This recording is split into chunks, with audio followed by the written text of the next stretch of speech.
Hello, my name is Efren Varela, and this is my presentation for my Visual Effects 2 class. Today I'll be showing you how to make a fire in Blender.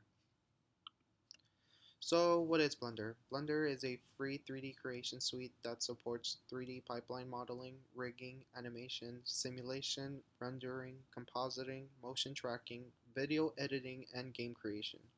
It's just basically like another free version of Maya. So, for this video, I'll go into step by step and I'll show you how I made this easy fire. But I'll also be going into a little bit of details as to what each of the settings that I messed with do and how they affect the overall simulation. So now moving into Blender. In here, I just opened a new scene. I'm just going to quickly get rid of this box and quickly create a Toros. Let me just quickly pull this off to the side. While having the Toros selected, you go into Object, Quick Effects, Quick Smoke. Quick Smoke is basically what it sounds like. Quick Smoke is it's like basically a base for your effects, and from there you just adjust the settings to get the smoke looking the way that you want it to. So basically it has all the settings for a basic smoke already done for you. All you have to do is just go in and change it to the way you want it to look. So before that, what I'm going to do is I'm going to select the Toros again. I'm going to go into the Physics tab.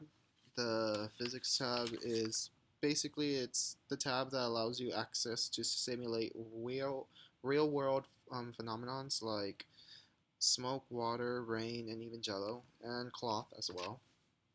In here, on the flow type, I'm going to change it from smoke to fire and smoke. Basically what this is I'm just adding the fire that was missing for our fire, and there it is, there's a fire. Let me just quickly get a little bit closer.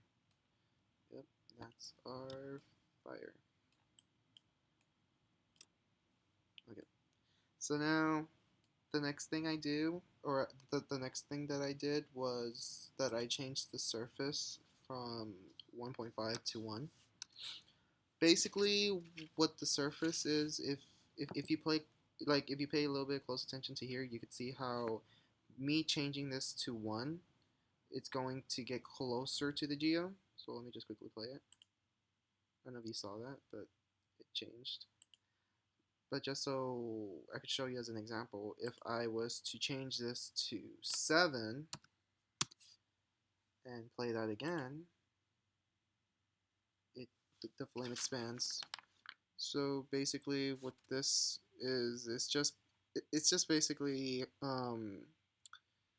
how far from the surface the flames can reach. So I'm just gonna quickly change this back to 1 and play that again, and there you go. The next thing that I did was that I changed the temperature difference from 1 to 2. Um, Basically, what the temperature difference is the difference between the temperature of the emitted smoke and the domain's ambient temperature. I then moved into activating initial velocity.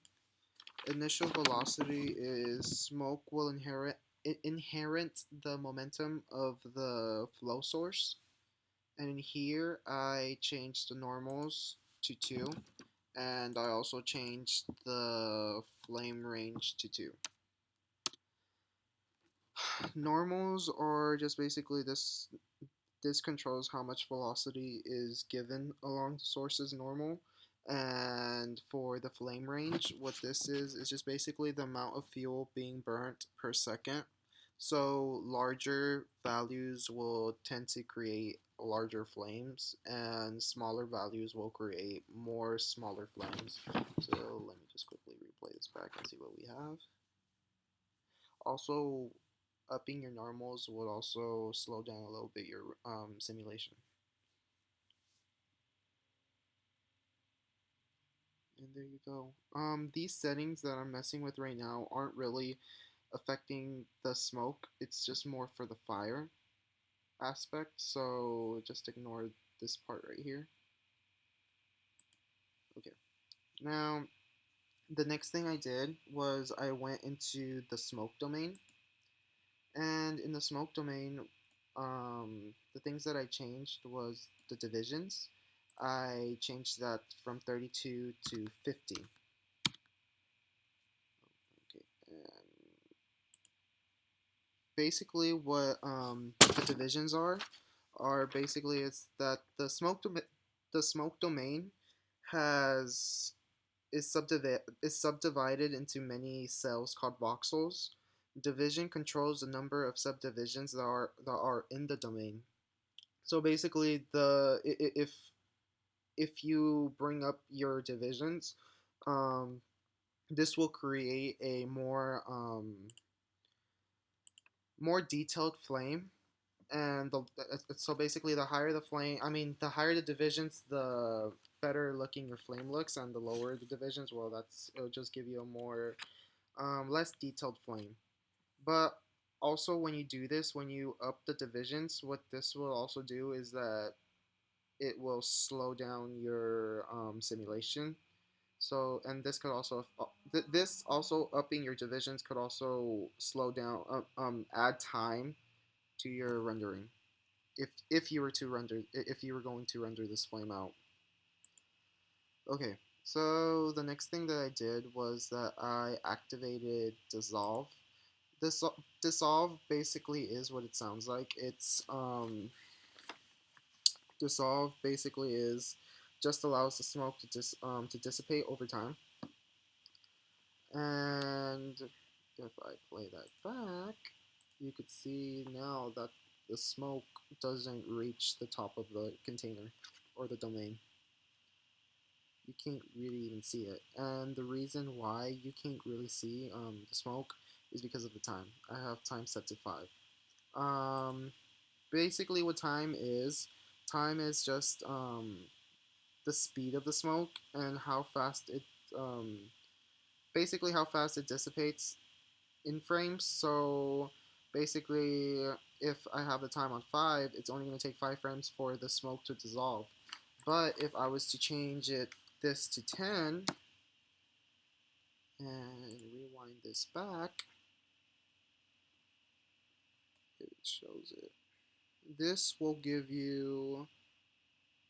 This will make the smoke. This will give the smoke more frames for it to work with, so it'll just give it more time. So it'll allow the smoke to rise up even higher than the flames itself. And yeah, that's basically it. That's all I did to create this basic um, fire in Blender. I hope it helps. Thank you so much.